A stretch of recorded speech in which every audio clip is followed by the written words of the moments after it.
checking out this video. Don't forget, like and subscribe.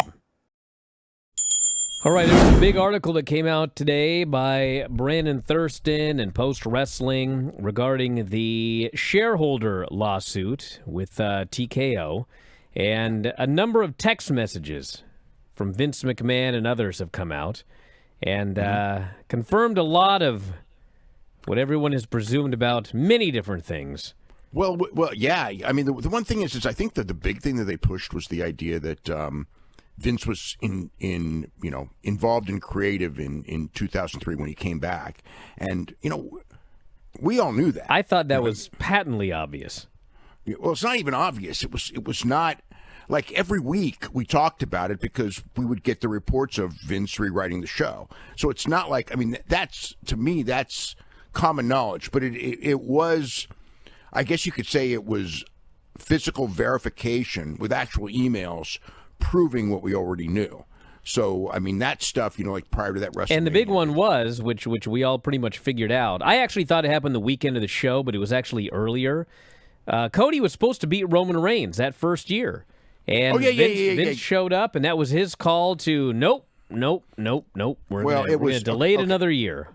Okay, it was Roman Reigns' call. I mean, Vince had to approve it, but Roman Reigns was the one who went to Vince with the idea and pitched the idea that it would be better, it would be more meaningful if he didn't win the first time. We'd build to a bigger one the second time, and explained it. I think Heyman. With Reigns did that. I think they were very persuasive. I think that the argument's very strong with the benefit of hindsight that they were right because the second year was much bigger than the first year.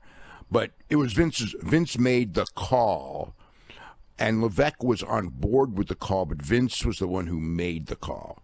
So yes, Vince was the one who had final say at that point. He had final say the whole time. He was the chairman of the board again, or whatever. He was in charge of the company, and he remained having the final say, even though Levesque was in charge of creative.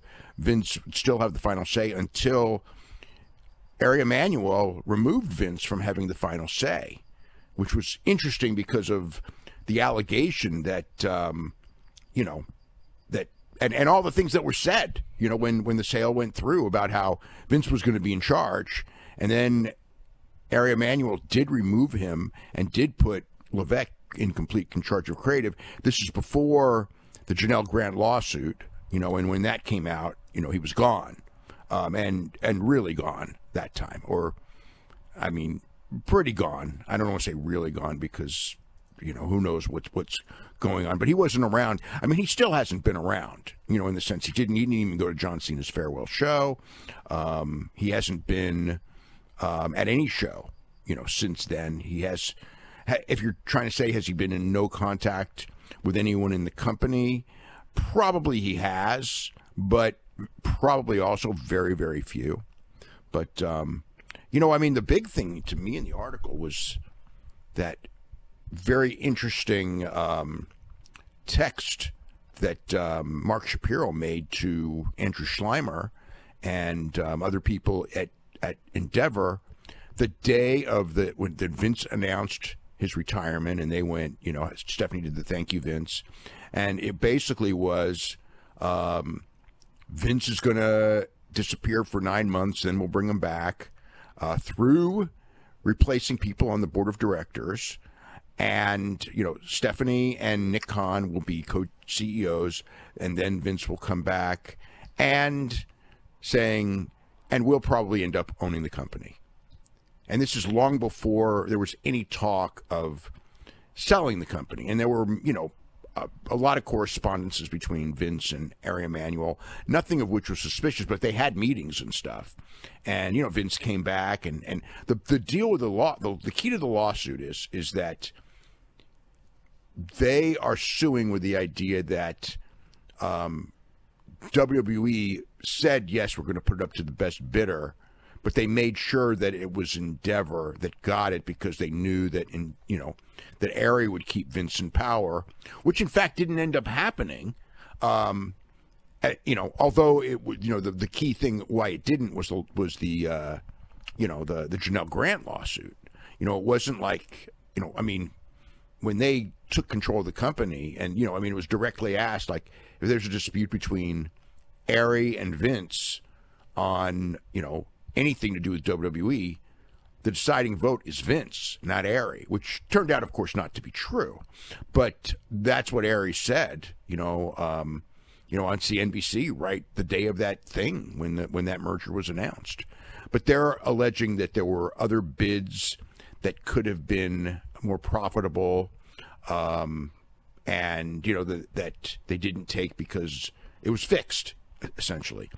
And nothing there is what I would call the smoking gun to say it was fixed, but there are certainly many suspicious things in there. There's one where the head of Liberty Media, I believe it was, just said that, like, the description that WWE made about that like Liberty Media was the one that was, I don't think they said Liberty Media, but they described a company that we knew was Liberty Media.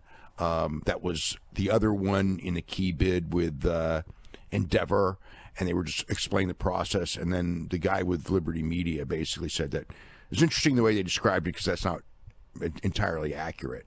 So I think that's like one of the things that they're looking at to be a smoking gun. But the Liberty Media side said that they didn't have time. They never got, like, they were interested in it. They had not gotten things back from WWE to determine the worth of it so they could make a bid. So they hadn't made like a confirmed bid when this thing went down. So, I mean, that's sort of something, because it's like if you're putting this thing for sale and you're waiting for the best bidder and these guys are interested and they don't get enough information to even put in a bid, there's a question there. Have you grabbed your F4WOnline.com shirt yet? Well, we got a bunch of them. They're up in the store right now. F4WOnline.com/shirts. You can grab your -5 stars shirt, your Dave Meltzer Wrestling Observer shirts, even the brand new After Dark Radio shirt. You love Granny? We have Granny's Gang shirts. Have you ever won a shoot battle royal?